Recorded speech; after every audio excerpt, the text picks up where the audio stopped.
Bonjour, bonsoir auditeurs et auditrices. Une autre fois, bienvenue sur la chaîne Soleil Lacaille. Je rappelle nous aujourd'hui à c'est 7 juillet qui marque date assassinat président Jovenel Moïse un an jour pour jour. Côté actuellement là nous venons par là, nous avons le premier ministre Ariel qui fait débat là avec l'autre membre du gouvernement qui vient pour rendre hommage avec l'ancien président Jovenel Moïse. Donc aujourd'hui nous voyons au campé là, c'est comme ça il y a tant de ligne nationale là et après ça nous avons le premier ministre qui va prendre la parole. On regarde comment ça a été. Pas oublier abonner, partager, quitter des commentaires, quitter des questions. À la prochaine pour la vidéo. Bye bye.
Chers compatriotes, il y a exactement un an, date pour date, depuis que le président de la République, Jovenel Moïse, a été lâchement assassiné à son domicile par des individus qui ont choisi délibérément de porter un coup terrible à la démocratie haïtienne. Ils ont prémédité la mort d'un chef d'État, pratique de notre temps, que nous pensions complètement révolue et bannie de notre histoire. Un an après ces assassinats, nous sommes encore en deuil. Le peuple haïtien est en deuil. Et cela nous oblige à nous plonger dans un profond questionnement. Comment des individus qui portent en eux un brin d'humanité ont pu froidement concevoir une telle atrocité?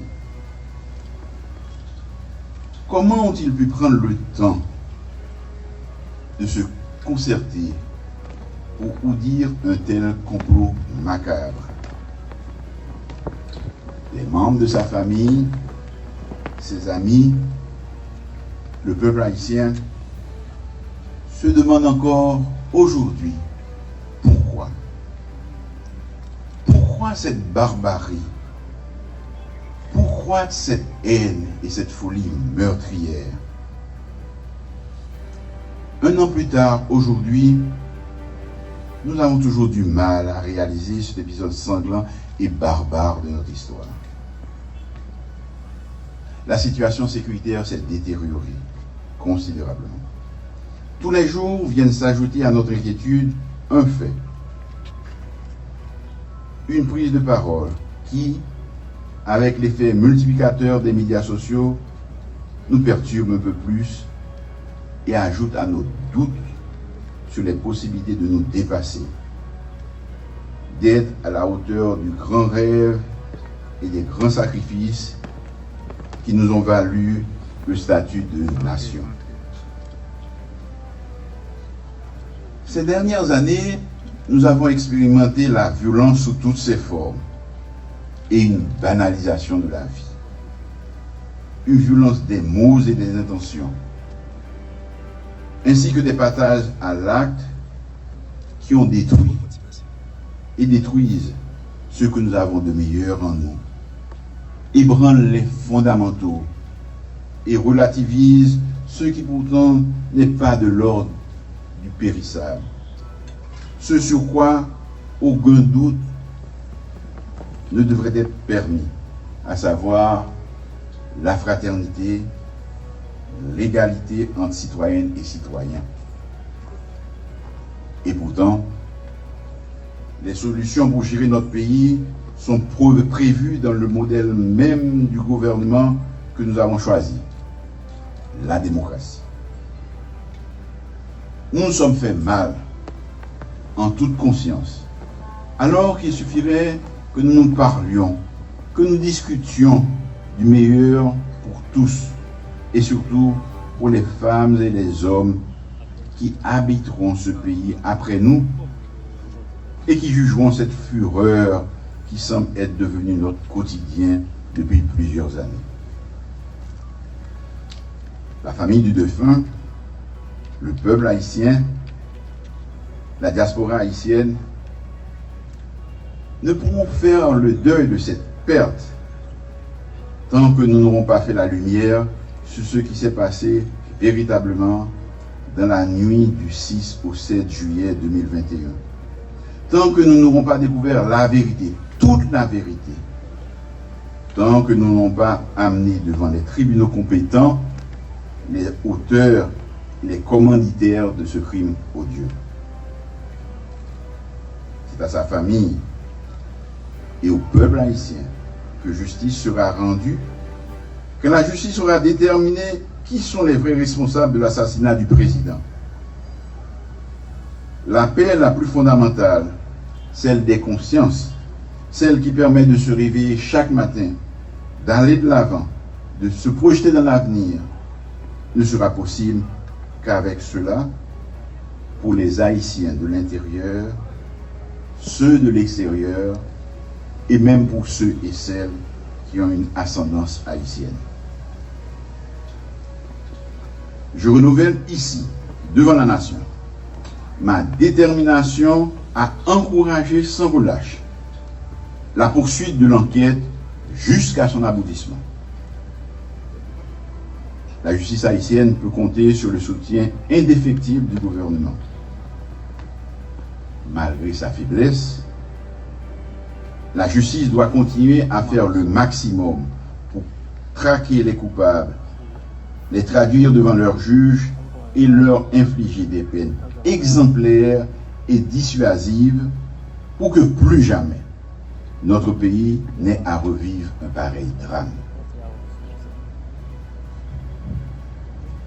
Le président Jovenel Moïse n'était pas satisfait de ce qui se passait dans notre pays ni dans la société haïtienne.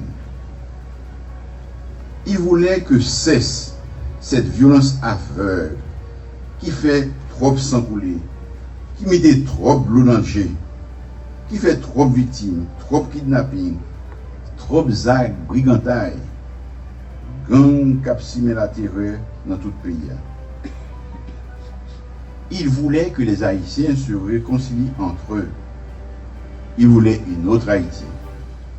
Il voulait changer les choses et insuffler d'autres valeurs à notre jeunesse et surtout faire en sorte que l'on fasse de la politique autrement. Mes amis, ça va pas continuer comme ça. Nous devons rebattre la vie chrétienne vivant plus valeur. Ça, c'est une règle essentielle.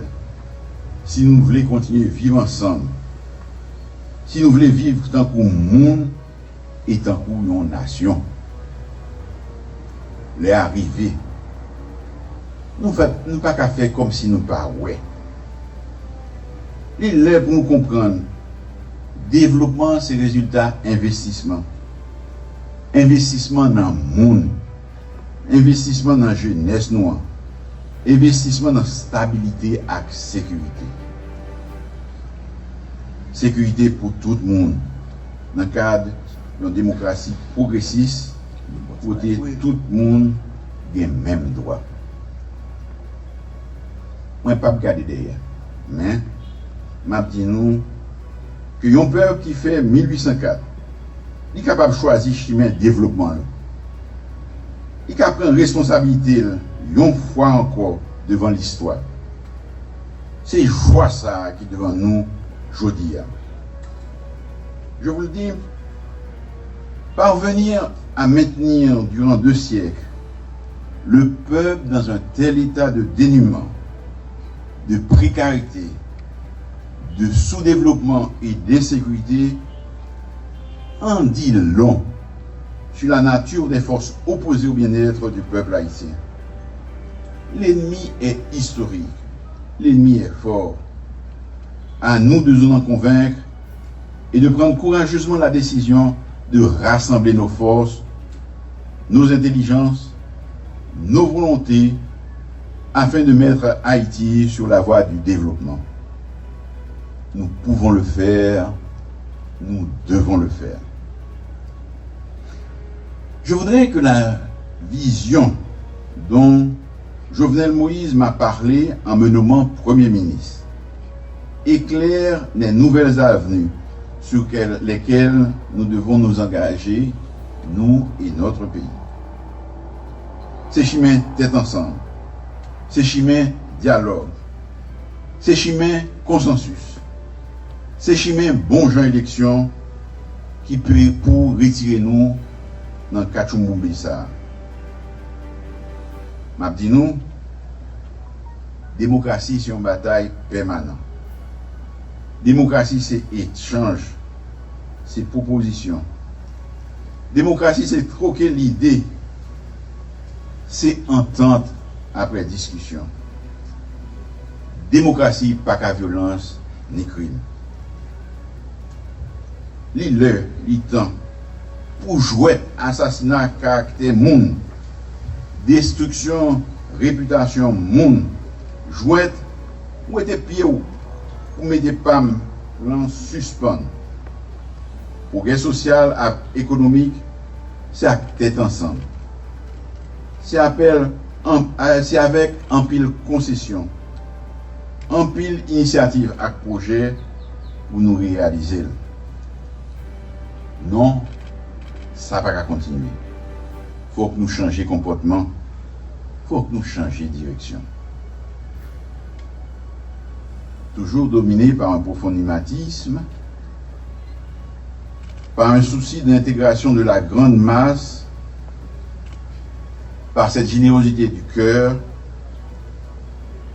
le président Moïse a accordé de l'importance aux revendications de nos concitoyennes et de nos concitoyens, et en particulier celles et ceux de l'arrière-pays qu'il considérait comme des oubliés du système.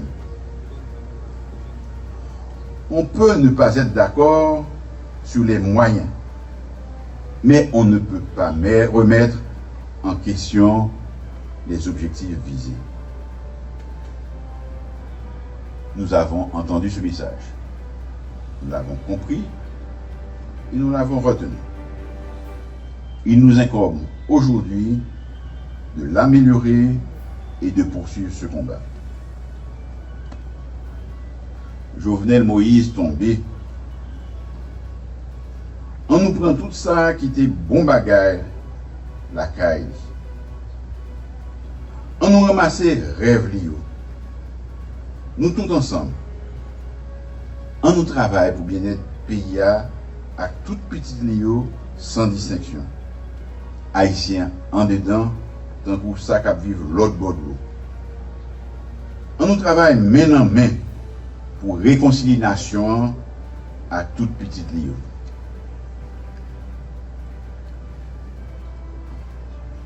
Dans ces circonstances douloureuses,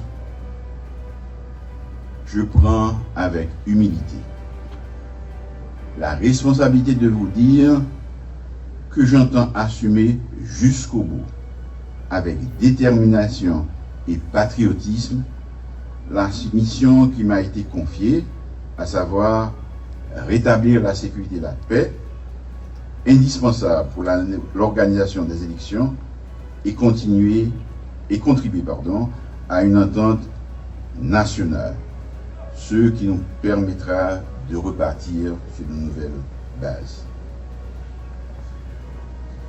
La mort du président doit être le dernier acte d'une période d'ignominie et d'intolérance.